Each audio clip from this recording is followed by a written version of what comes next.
अस्सलाम वालेकुम नाजरीन, आज एक बार फिर आपके लिए बहुत ज़बरदस्त रेसिपी लेकर आई हूँ। आज मैं बनाने वाली हूँ ढाबा स्टाइल कढ़ाई गोश्त, जो कि बिल्कुल डिफरेंट और यूनिक रेसिपी के साथ हम बनाएंगे। तो चलिए देख लेते हैं हमें किन किन चीज़ों की ज़रूरत है इसके अंदर। इससे मैंने 3 बड़े साइज़ के टमाटर लिए हैं। आप देख सकते हैं मेरे पास बड़े साइज़ के टमाटर थे, इसलिए मैंने 3 लिए हैं। अगर आपके पास दरमियाने साइज़ के हैं तो आप 5 ले लीजिएगा। इसके अलावा इसके अंदर मैंने एक बड़े साइज़ की प्याज ली थी, उसको मैंने चॉप कर लिया है इस तरीके से बारीक। 1 कप दही है, हाफ कप कुकिंग ऑयल है। अब हम स्पाइसेस की बात कर लेते हैं। 1 टीस्पून नमक है, 1 टीस्पून लाल कुटी हुई मिर्चें हैं, 1 टीस्पून इसके अंदर सफ़ेद वाला ज़ीरा है, ज़ीरे को मैंने भून के कूट लिया है। 2 टेबलस्पून इसके अंदर साबित धनिया है, धनिये को भी मैंने भून के कूट लिया है। ये दोनों चीज़ें भूनना बहुत ज़रूरी हैं, ये दोनों चीज़ें कुटी हुई हैं। दूसरे स्पाइसेस देख लेते हैं। हाफ टी स्पून इसके अंदर मैंने पिसी हुई मिर्ची ली है, काली वाली, मैंने बहुत नहीं पीसा है, इनको मोटा मोटा कूटा है। 1 टीस्पून इसके अंदर हल्दी पाउडर जाएगा। 1 टेबलस्पून इसके अंदर कसूरी मेथी है, ये बहुत ज़रूरी है इसके लिए। और 1 टीस्पून इसके अंदर कश्मीरी मिर्च है, ये हम कलर के लिए यूज़ करते हैं। इसके अलावा हम गोश्त की बात कर लेते हैं। 1 केजी मैंने गाय का गोश्त लिया है, बोन के साथ। आप देख सकते हैं ये विद बोन है। ये मैंने 1 केजी लिया है, इसको मैंने अच्छे से धो लिया है। अब हम दूसरे स्पाइसेस देख लेते हैं। इसमें मैंने 4 बड़े साइज़ की हरी मिर्ची ली हैं, ये बड़े साइज़ की हरी मिर्चें हैं। इसके अलावा इसके अंदर आप देख सकते हैं मैंने मिर्ची ली हैं, ये मैंने मोटी मोटी कूट ली हैं। ये छोटी वाली जो हरी मिर्चें आती हैं उनको मैंने मोटा मोटा कूट लिया है। ये बहुत ज़रूरी है इस रेसिपी के लिए, क्योंकि इससे बहुत अच्छी खुशबू आती है। इसके अलावा इसके अंदर मैंने लहसुन लिया है, तकरीबन 5 से 6 जो भी लिए थे, उनको मैंने मोटा मोटा कूट लिया है। ये तकरीबन 1 टेबल स्पून बनते हैं। अदरक मैंने लिया है 1 टेबल स्पून, इसको भी मैंने मोटा मोटा इस तरीके से चॉप कर लिया है। लहसुन और अदरक दोनों इसके अंदर चॉप जाएंगे, हम इसके अंदर ब्लेंड करके नहीं डालेंगे। इसके अलावा मैंने अदरक लिया है हस्बे ज़रूरत, इसको मैंने जूलियन कट कर लिया है, ये हम लास्ट में डालेंगे गार्निशिंग के तौर पे। तो चले नाजरीन, हम अपनी रेसिपी स्टार्ट करते हैं।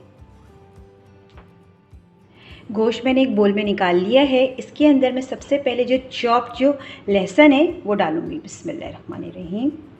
चॉप लहसुन चला गया और चॉप अदरक, और साथ ही ये हरी मिर्ची जो मैंने चॉप करके रखी थी, बस ये डाल देंगे इसके अंदर। डालने के बाद मैं इसको अच्छे से पहले मिक्स करूँगी।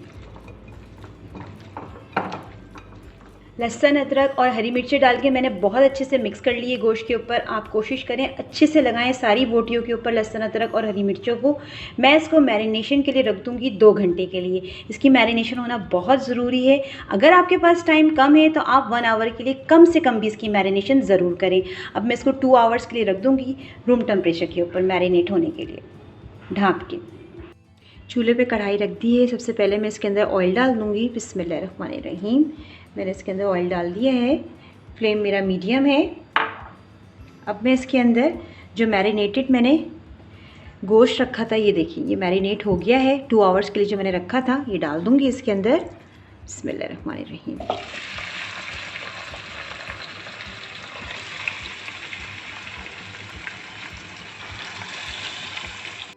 सारा गोश्त डाल दिया है। अब मैं इसको अच्छे से मिक्स करूँगी।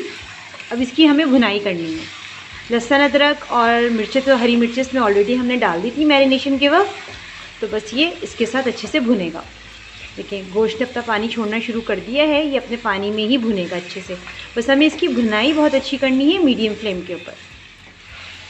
अब आप देख सकते हैं हम इसकी भुनाई कर रहे हैं अच्छे से। ये देखिए गोश्त ने पानी छोड़ा है, इसी पानी में अच्छे से भुन रहा है। इसकी भुनाई हमें बहुत अच्छे से करनी है।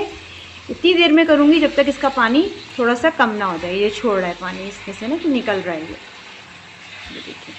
बस इसकी हम भुनाई करते रहेंगे मीडियम फ्लेम पे। तकरीबन 10 से 12 मिनट लगेंगे इसको भूनने में।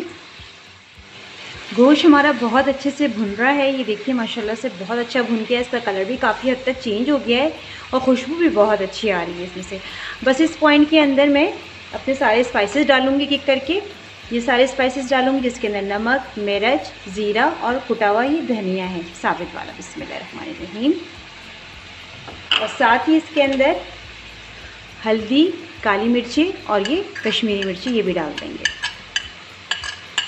कसूरी मेथी में रोक लूँगी, वो लास्ट में डलेगी, वो अभी नहीं डालेंगे हम, वो लास्ट के लिए रहेगी हमारे लिए। बस ये डाल के अच्छे से मिक्स करूँगी। इसे हमें अच्छे से मिक्स करना है। सारे स्पाइसेस डाल के मैंने अच्छे से मिक्स कर लिया है। अब इसके अंदर मैं थोड़ा सा पानी डाल दूँगी ताकि हमें भूनने में आसानी रहे। तकरीबन 3 से 4 टेबलस्पून के करीब मैंने पानी डाल दिया है। इसमें आप अंदाजे से डाल सकते हैं, बस इतना डालना है कि हमें भुनाई करना ईजी रहे। बस इस मसालों की हमें भुनाई करनी है गोश्त के साथ अच्छे से। फ्लेम मेरा मीडियम है। 3 से 4 मिनट इसकी अच्छे से भुनाई कर लेंगे। सारे स्पाइसेस डाल के मैंने अच्छे से भून लिया है गोश्त में इसको। ये देखिए बहुत ज़बरदस्त खुशबू आ रही है। ये देखिए मसाला देखें कैसे छोटा छोटा हो गया है, तेल भी अलग होने लगा इसमें से। इसका मतलब है कि हमारा मसाला जो है गोश्त के साथ अच्छे से भून गया है। बस इस पॉइंट के ऊपर मैं इसके अंदर ये जो प्याज है जो चॉप्ड है ये डाल दूँगी। बिस्मिल्लाहिर्रहमानिर्रहीम। और इसको अच्छे से मिक्स करूँगी। बस इतनी देर पकाऊंगी और ये प्याज हमारी नरम हो जाए। इसके अंदर प्याज डाल के मैंने इसको तकरीबन 3 से 4 मिनट और पकाया है। प्याज इसके अंदर देखिए घुली मिली थोड़ी थोड़ी हो गई है, बाकी जो है गोश्त के साथ ही पक जाएगी। अब इस पॉइंट पे हम इसके अंदर पानी डालेंगे। बिस्मिल्लाहिर्रहमानिर्रहीम। पानी इतना डालेंगे कि गोश्त हमारा अच्छे से गल जाए। ये देखिए मैंने इसके अंदर तकरीबन 1 लीटर पानी डाल दिया है। 1 लीटर पानी डाला है। फ्लेम मेरा मीडियम है। अब मैं इसको ढाँप के बनाऊंगी तकरीबन 30 से 40 मिनट तक। डिपेंड करता है कि आपका गोश्त कैसा है। कुछ गोश्त ऐसा होता है जो टाइम लेता है, 1 घंटे में पकता है, कुछ 30 to 40 मिनट्स में गल जाता है, तो उसी हिसाब से पानी रखना होता है। तो मेरा गोश्त इस तरह का है, ये इंशाल्लाह 30 to 40 मिनट्स में गल जाएगा। इसके लिए 1 लीटर पानी इनफ है। अब मैं इसको ढाँप के बनाऊँगी 30 से 40 मिनट के लिए, जब तक हमारा गोश्त गल नहीं जाता। और इस बात का ख्याल रखना है कि हमें गोश्त जो है 100% नहीं गलाना है, तकरीबन 70 to 80% के करीब हम गलाएंगे। बाकी टमाटर और दही के साथ भी पकेगा ये। 30 मिनट हो गए हैं गोश्त को पकते हुए। हम चेक कर लेते हैं कि हमारा गोश्त जो है वो कितना गल गया है। मैं आपको दिखा देती हूँ। हमें 100% नहीं गलाना है गोश्त को। ये देखिए अभी इसके अंदर ये देखिए गुंजाइश है। ये तकरीबन 70 to 80% गला है। बाकी जो है ये दही और टमाटरों के साथ गल जाएगा। अब मैं इसके अंदर जो है दही शामिल कर दूंगी। बिस्मिल्लाहिर्रहमानिर्रहीम। दही डाल के हम इसको अच्छे से भूनेंगे, मिक्स करूंगी और फिर मीडियम फ्लेम पे हम दही के साथ अच्छे से भूनेंगे। पानी इसमें ऑलरेडी था गोश्त का, इसके साथ ही भुन जाएगा। दही डाल के मैंने अच्छे से मिक्स कर लिया है। गोश्त जो है दही के साथ पक रहा है अच्छे से। फ्लेम हमारा मीडियम है। अब इस पॉइंट पे हम इसके अंदर टोमेटो जो मैंने दिखाए थे आपको, मैं कट करके इस तरीके से रख दूँगी। देखिए दरमियान में से मैंने सिंपली 2 किए हैं। अब मैं इस तरीके से रखूँगी। इस तरह रखने का मकसद ये है कि इसके ऊपर से हमें ये छिलका पील ऑफ करना है, निकालना है इसका स्किन जो है। बस ये टोमेटो जो मैंने कट करके रखे हैं मैं इसको इस तरीके से रख दूँगी उल्टा करके, ताकि ईज़िली हम इसकी ऊपर से स्किन निकाल सकें। अब मैं इसको ढाँप दूँगी 5 मिनट के लिए, ताकि ये नरम पड़ जाए और हम इसकी स्किन ईज़िली निकाल सकें। 5 मिनट हो गए हैं। अब हम चेक कर लेते हैं। देखिए टमाटर सॉफ्ट दिख रहे हैं। अब हम इसके ऊपर ईज़िली इसके ऊपर से स्किन निकाल लेंगे। ये देखिए सॉफ्ट हो जाते हैं ना, तो इतनी ईज़िली निकल जाते हैं। बस ये सारी स्किन मैं इसी तरीके से निकाल लूँगी। ये देखिए आराम से निकल जाते हैं। स्किन मैंने निकाल दी है। अब मैं टमाटरों को इसके अंदर अच्छे से मैश कर लूँगी। बस ये अब ये गोश्त के साथ पकेंगे टमाटर। मीडियम फ्लेम पे हम पकाएंगे इनको अच्छे से। बस ये और नरम पड़ जाएंगे तो इजीली इसके अंदर मिक्स हो जाएंगे। अब मैं इसको ढाँप के पकाऊंगी जब तक ये टमाटर इसके अंदर घुले मिले ना हो जाएं। फ्लेम हमारा मीडियम है।